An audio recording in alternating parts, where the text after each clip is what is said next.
E aí, beleza? Lendo a palavra bíblica. Evangelho segundo nos escreveu Marcos. Veremos o capítulo 12, Senhor Deus e Pai. Teu amor, favor e poder nos sustém. Obrigado por tudo, Senhor. Fica conosco nesse dia, o dia vindouro, com tudo neles há. Eu e minha casa serviremos ao Senhor. Te amamos. Somos de Deus Pai, somos de Deus Filho, somos de Deus Espírito Santo. Amém e amém. Bem, temos no capítulo 12 de Marcos, 44 versículos, leremos de um modo dinâmico, recomendando a leitura com mais reflexão. Depois entrou Jesus a falar-lhes por parábola. Um homem plantou uma vinha, cercou-a de uma sebe, construiu um lagar, edificou uma torre, arrendou-a a uns lavradores e ausentou-se do país. No tempo da colheita enviou um servo aos lavradores para que recebessem deles dos frutos da vinha. Eles, porém, o agarraram, espancaram e o despacharam vazio. De novo lhes enviou outro servo e eles o esbordoaram na cabeça e o insultaram. Ainda outros lhe mandou e a este mataram. Muitos outros lhe enviou, dos quais espancaram uns e mataram outros. Restava-lhe ainda um, seu filho amado. A este lhes enviou por fim, dizendo: respeitarão a meu filho. Mas os tais lavradores disseram entre si: este é o herdeiro, ora, vamos, matemo-lo, e a herança será nossa. E, agarrando-o, mataram-o e o atiraram para fora da vinha. Que fará, pois, o dono da vinha? Virá, exterminará aqueles lavradores e passará a vinha a outros. Ainda não lestes esta escritura? A pedra que os construtores rejeitaram, essa veio a ser a principal pedra angular. Isso procede do Senhor e é maravilhoso aos nossos olhos.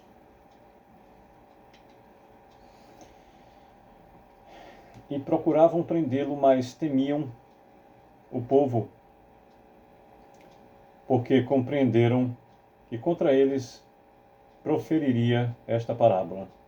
Então, desistindo, retiraram-se.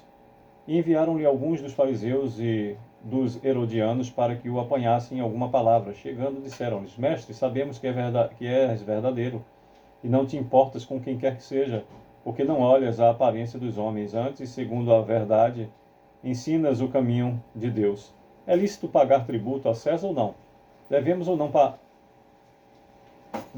não devemos pagar? Mas Jesus, percebendo-lhes a hipocrisia, respondeu: por que me experimentais? Trazei-me um denário para que eu o veja. E eles lhe trouxeram. Perguntou-lhes: de quem é essa éfigie e inscrição? Responderam: de César. Disse-lhes então Jesus: dai a César o que é de César, e a Deus o que é de Deus. E muito se admiraram dele.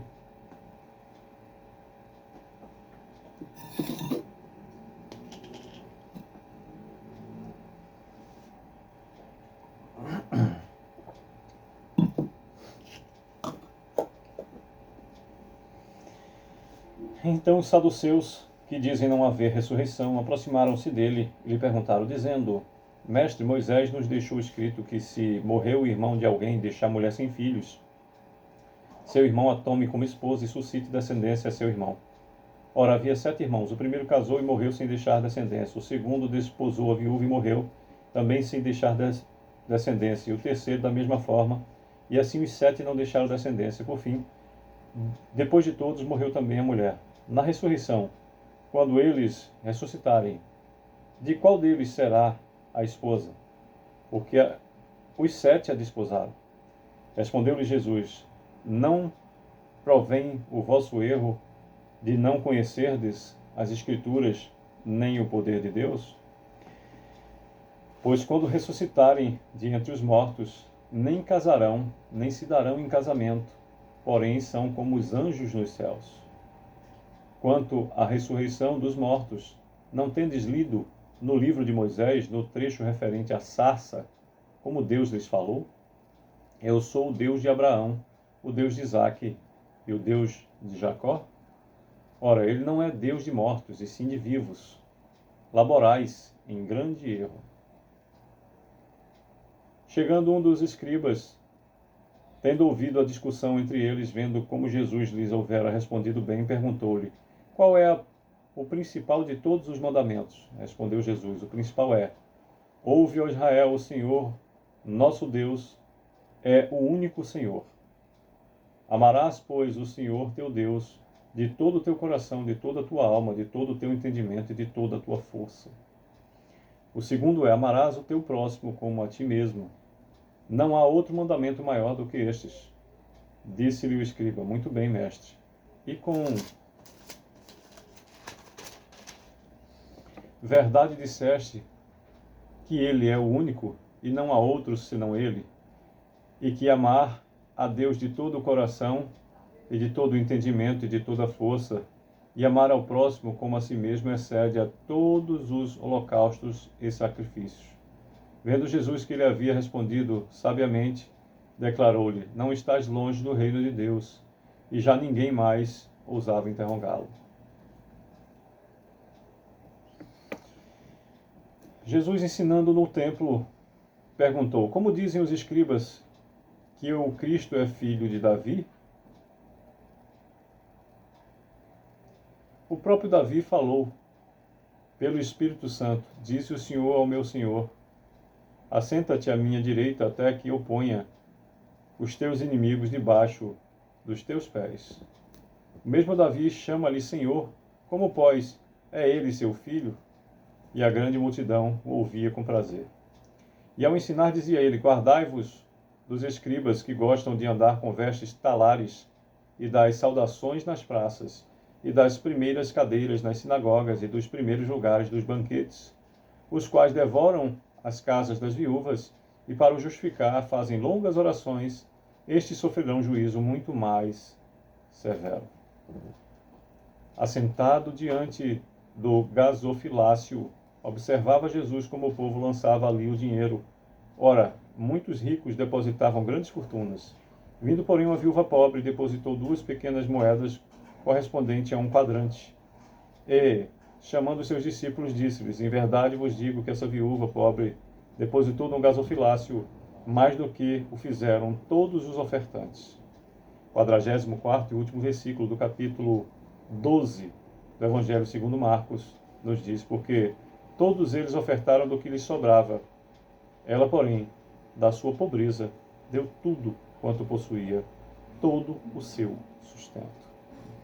Pois bem, por meio dos 44 versículos agora lidos,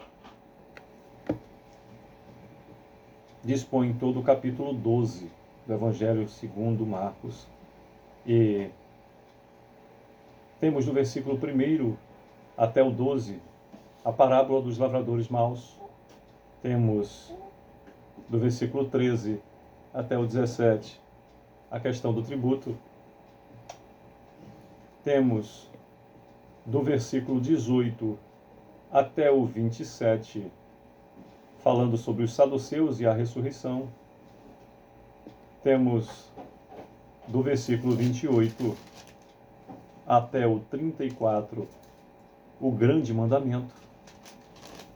Temos do versículo 35 ao 37 falando o Cristo, filho de Davi.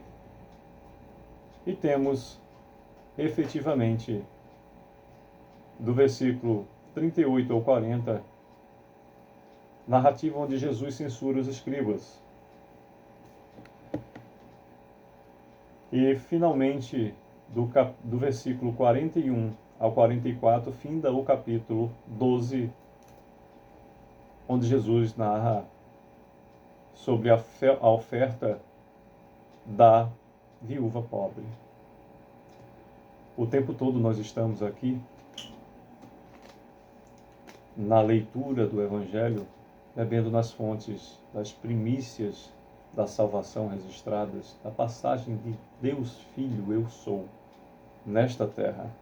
Não há o que falar, não há o que fazer a não ser beber, matar a sede dessa fonte maravilhosa que Deus ainda nos permitiu acessar. Que Deus a todos abençoe e proteja. É o que desejo. Um ótimo dia a todos.